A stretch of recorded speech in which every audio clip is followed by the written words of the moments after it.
What we're going to do today is have a look at another shooting opportunity, because we've been exploring how do we make the most of our photographic opportunities when we have them presented to us. And one of the opportunities we often have when we're traveling is to travel in a light plane, or perhaps do a helicopter trip over a particular region.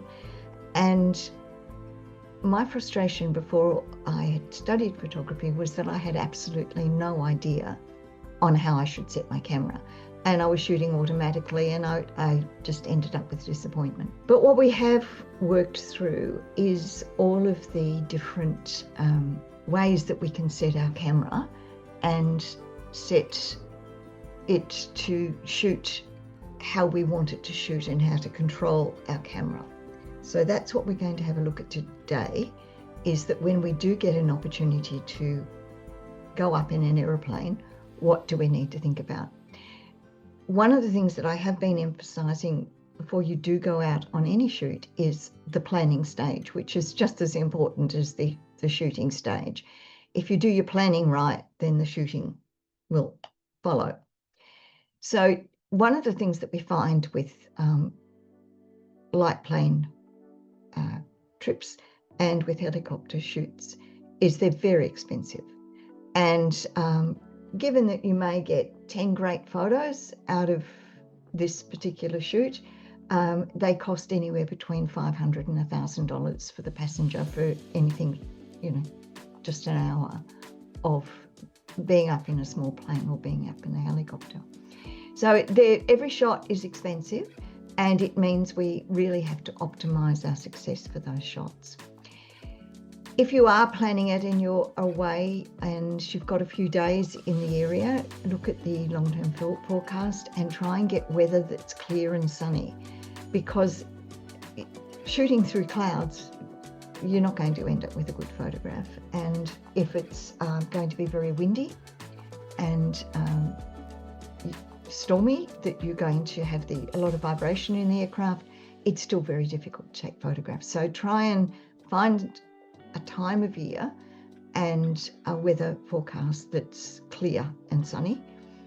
A small aircraft, ideally something less than 10-seater, just something that's there's only a few of you on the craft, and the pilot's quite happy to abide by the wishes of the people, the passengers, that he hasn't got a lot of people to deal with, or she hasn't got a lot of people to deal with. I have done a helicopter shoot. It was a number of years back, and in that they said that you paid extra to have the doors off, which I did, because those bulbous window doors of helicopters give quite a distortion for the lens, which makes it a little bit more challenging, and particularly as we were doing it over a volcano. For both of those shoots, we asked for a pilot that was actually used to ferrying around photographers, because they know the sort of thing that the photographers are looking for and the sorts of shots that the photographers have been really pleased with. And they really work hard to get the photographers the shots they want, as compared to just going up in a small aircraft and traveling from A to B. You get whatever the pilot flies over.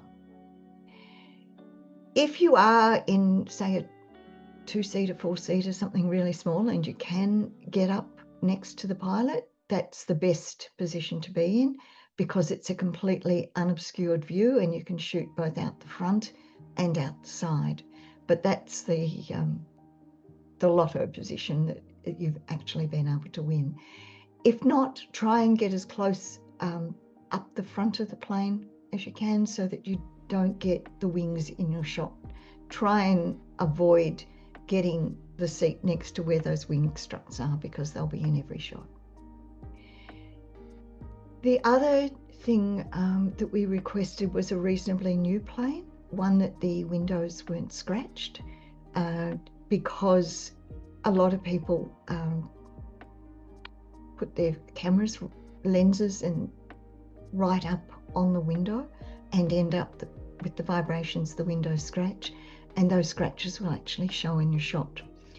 So one of the things that the pilot absolutely insists on is that you never touch the window with your camera. And if the windows are dirty on the inside, if they're dirty on the outside, perhaps you can ask for them to be cleaned before you leave. If they're dirty on the inside, just ask for permission if you can possibly clean them with a lens cloth or a microfiber cloth. This seems like a lot of fussing around, but it's worth it once you get up there.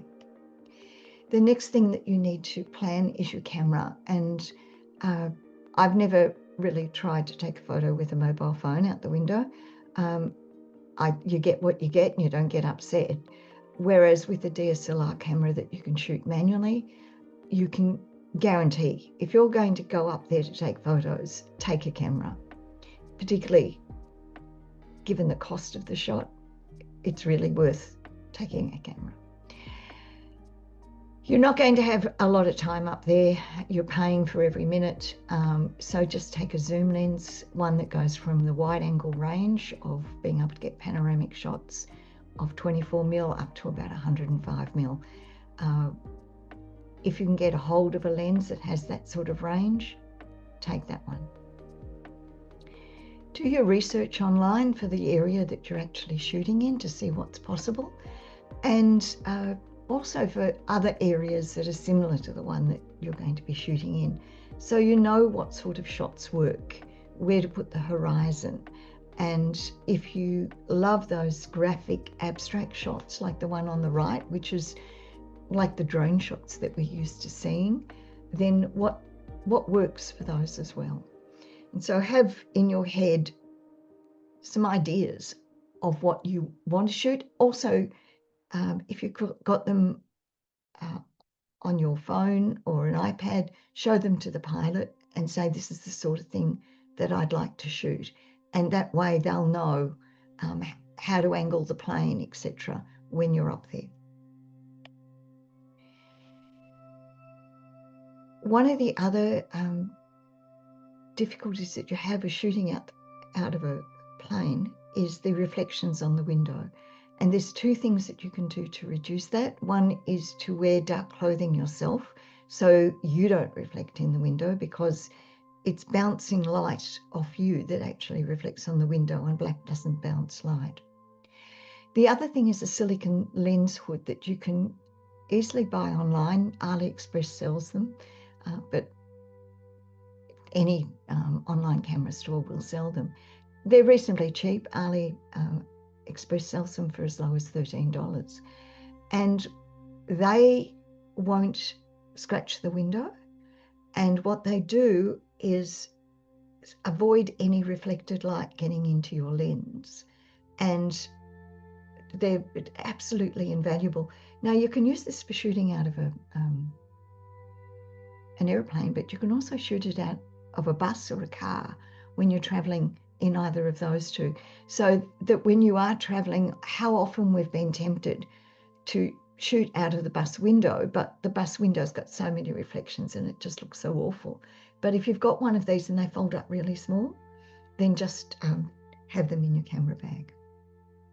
The other thing is you're going to be taking lots of shots because you'll be shooting on burst mode.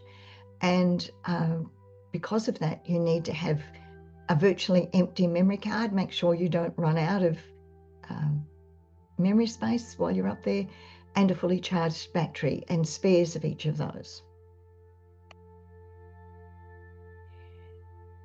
So when you're shooting, ideally have that silicone lens hood and the actual end of the lens not touching the glass. You'll be in a lot of trouble. And I forget how much those panes of glass are in the windows of the planes, but we were told quite explicitly how much they cost before we left, and they'd been recently replaced, and we'd be up for the cost if we scratched them. So by keeping the camera off the glass, you avoid scratching it, but you also avoid the camera taking in the vibrations of the plane and you getting lens blur. If possible, shoot at a slight angle because one that does, if you have got any scratches in that glass, you have less chance of those scratches showing up. So just a 5 to 10 degree angle when you've got your camera in there, and you're often pointing it downwards anyway because you're capturing those abstract sort of shots. So the camera settings are the most important aspect of all of this. And I've really been encouraging you to learn to shoot in manual, because this is when you can absolutely control everything and get pin-sharp photos. And you can see you're able to get pin-sharp photos by shooting out of a plane. The focus, because the further away we focus, the more that if we focus on the ground, then it will be sharp on the ground. So just focus to infinity and keep your focus. You can focus using automatic mode, but always make sure that it's focusing on the ground and not focusing on something closer, like a scratch on the window. If you wanted to, you could go to manual mode and put it in infinity, and it would work just the same. I tend to just use autofocus and just every time refocus my shot. The shutter speed is the most critical camera setting that you can have here. You're trying to counteract the movement of the plane, so the vibration of the plane, but also its lateral and forward movement. And the only way that you can do that is have your shutter that opens and shuts very, very quickly. And so above 1600th of a second, up to 2000th of a second, I shoot in that range. The aperture, because you're focusing on the ground, it's sharp on the ground at, f5.6 to 5.8, shot some at 5.9, at 9, f9, pin sharp. So you're not really worried about depth of field because you're focusing a long way away, and it'll pick up all the trees and everything on the ground. The one setting that you change for your exposure here is your ISO. So whenever you're always trying to get your evaluation exposure compensation at 0, and the dial that you're moving the whole time is your ISO. You're not changing your shutter speed, you're not changing your aperture, you're just changing your ISO to get the right light into your photo at the right time. Now you're going to have to continually change this, because that plane is going to be flying around and around. Every time it changes direction, the amount of sunlight coming in your window is changing, and your exposures can change absolutely dramatically. So that's what you're going to be changing. Shoot in RAW, because these photographs often need a dehaze filter put on them at the end, and the color balance adjusted, and color balance doesn't adjust terribly well if you shoot in JPEG.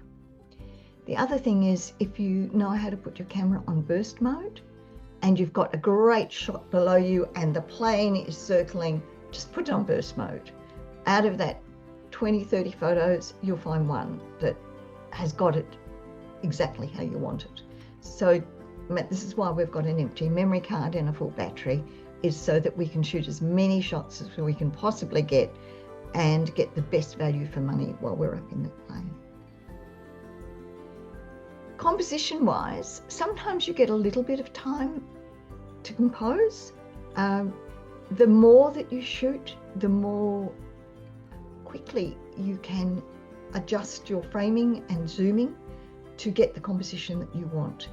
And you want, rather than shooting everything wide angle and then hoping to crop later, which is just cropping out the quality of you having that wonderful sensor on your camera, try and zoom while you're there to get the composition that you want. And it may mean tilting the camera at a diagonal to get that diagonal line or whatever, but think of all of those composition rules that we've taught you about leading lines and shapes and repetitions and patterns, and optimize for those.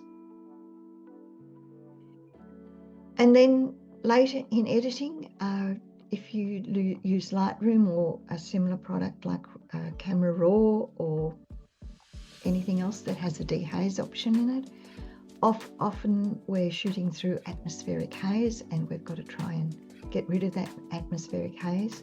Fortunately, where I was in the South Island of New Zealand, it's the most crystal clear shooting that you can get, and so I didn't have to use it in these photographs. Adjust the white balance. Sometimes the window has a tint and you need to adjust the white balance to counteract that tint, and crop for the best composition. So you should be able to get a reasonable amount of success out of this 1 hour shoot. I probably got 20 or 30 photos that I was really happy with. This was my out of the helicopter window doors off shoot, which I did many years back, and just love the opportunity of shooting out of a helicopter. So good luck with what you're doing. I'm not asking you to take a short plane ride for your homework, but I do ask you to put these hints somewhere. I put them in OneNote. Put them somewhere that you've got in your phone with you, so when you do get an opportunity of a helicopter ride or a light plane ride, that you've got the settings in your phone so that you know what to shoot. Okay, well, thank you and good luck with your shooting.